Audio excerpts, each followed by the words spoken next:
warahmatullahi wabarakatuh.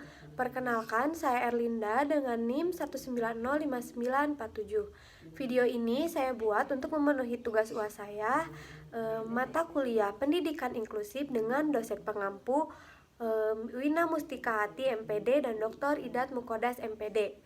Di sini saya akan membahas mengenai anak cerdas istimewa dan bakat istimewa dan difokuskan kepada anak gifted.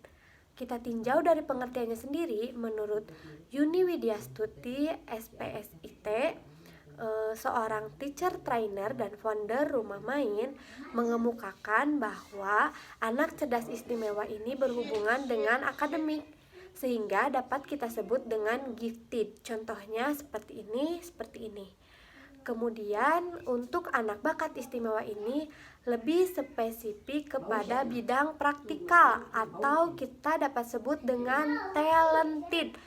Nah, talented ini contohnya dalam bidang olahraga, dalam bidang musik, dalam bidang menari, dan sebagainya. Contohnya seperti ini dan ini. Nah, kemudian Yuni Widyastuti juga mengemukakan bahwa anak gifted ini bisa memiliki talent, tetapi talentnya tetap berhubungan dengan akademiknya. Sementara untuk anak talented belum tentu ia dikatakan anak gifted. Nah, kemudian anak gifted ini ditandai dengan IQ di atas 130. Nah, memiliki kemampuan atau kompetensi untuk mengerjakan tugas dan juga kreativitas yang tinggi. Nah, bagaimana jika ada anak yang IQ-nya 130 tetapi ia juga tidak dikatakan gifted? Nah, kenapa demikian? Karena ia tidak memiliki kompetensi juga kreativitas yang tinggi.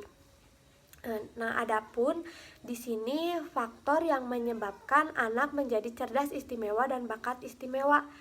Faktornya yaitu dari faktor genetik, dari pemberian nutrisi yang baik, juga faktor nutriologis.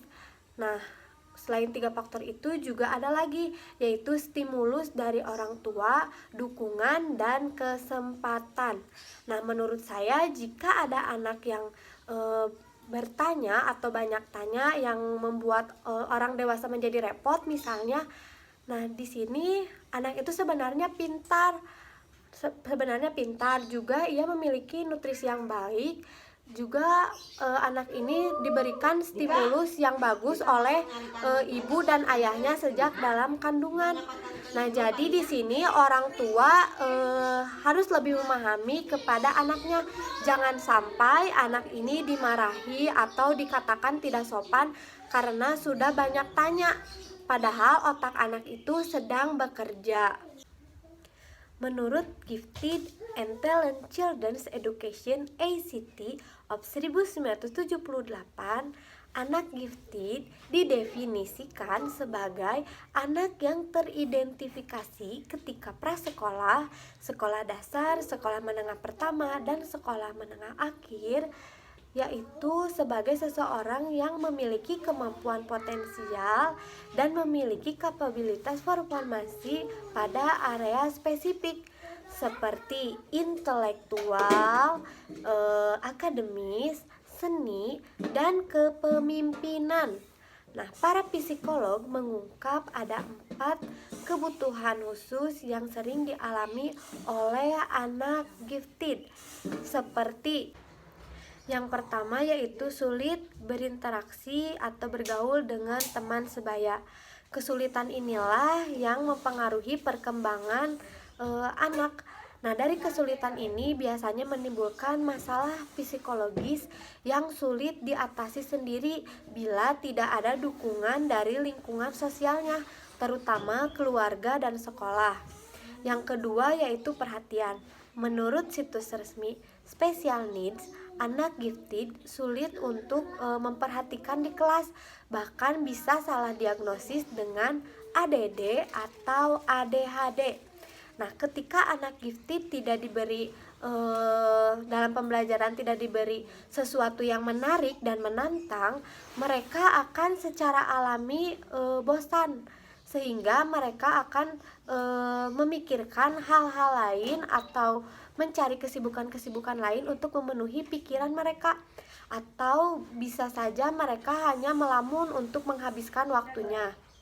Sebenarnya sikap ini tidak perlu disalahkan. Justru dengan begini berarti bahwa anak gifted ini memerlukan kesempatan belajar yang lebih untuk merangsang kemampuan kognitifnya. Yang ketiga yaitu motivasi. Anak gifted juga dapat kehilangan motivasinya, contohnya seperti pada poin 2 yang telah saya jelaskan. Nah, jika kebosanan ini menjadi rutinitas sehari-harinya, maka anak gifted juga akan menyerah pada sekolahnya, kehilangan motivasinya dalam melaksanakan pembelajaran di kelas. Bahkan mungkin ia memiliki keinginan untuk tidak bersekolah sama sekali. Nah, jika anak gifted ini sudah mulai bosan, gelisah dalam pembelajaran di kelas, sebaiknya berikan kurikulum yang menarik dan menantang mereka. Nah, di sini juga sepertinya peran guru diperlukan, yaitu guru yang ekspresif, yang memiliki kreativitas tinggi, sehingga anak gifted ini difokuskan atau terfokus pada pembelajaran di kelas, dapat terfokus gitu ya, karena gurunya ini memiliki kreativitas yang dapat merangsang fokus si anak gifted tersebut. Yang keempat yaitu komunikasi verbal. Komunikasi verbal ini menjadi area kebutuhan khusus bagi siswa berbakat.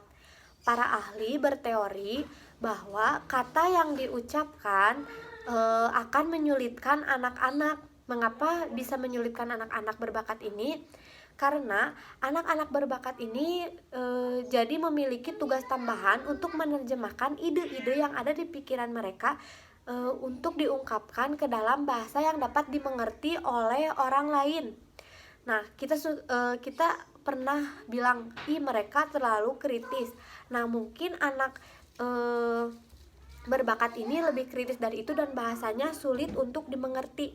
Nah, dari masalah ini akan muncul keraguan abnormal pada saat berbicara. Contohnya seperti apa? Yaitu gagap, atau bahkan bisa saja frustasi dari anak-anaknya, atau juga frustasi itu bisa dialami oleh orang-orang yang ada di sekitarnya. Nah, untuk membantu mengembangkan komunikasi verbalnya sebagai calon seorang guru, kita ini harus dorong mereka untuk memikirkan apa yang akan dikatakannya sebelum ia mengungkapkannya gitu ya. Lalu kita juga dapat memberikan stimulus atau wejangan kepada mereka. Boleh, sangatlah normal gitu ya, sangatlah normal untuk berhenti dulu sebelum menjawab pertanyaan. Nah, anak Cibi ini jika dalam komunikasi itu seperti debat gitu ya, akan terjadi tanya jawab yang terus menerus gitu tanpa dipikirkan terlebih dahulu dan membuat orang tidak dapat mengerti. Nah, sebagai calon seorang guru kita harus menahan itu semua agar semua orang dapat mengerti, dan anak cerdas berbakat ini juga dapat mengembangkan kemampuan komunikasi verbalnya seperti itu. Sekian yang dapat saya sampaikan. Mohon maaf kepada Bapak juga Ibu apabila masih terdapat kekurangan dalam penyampaiannya. Terima kasih. Wassalamualaikum warahmatullahi wabarakatuh.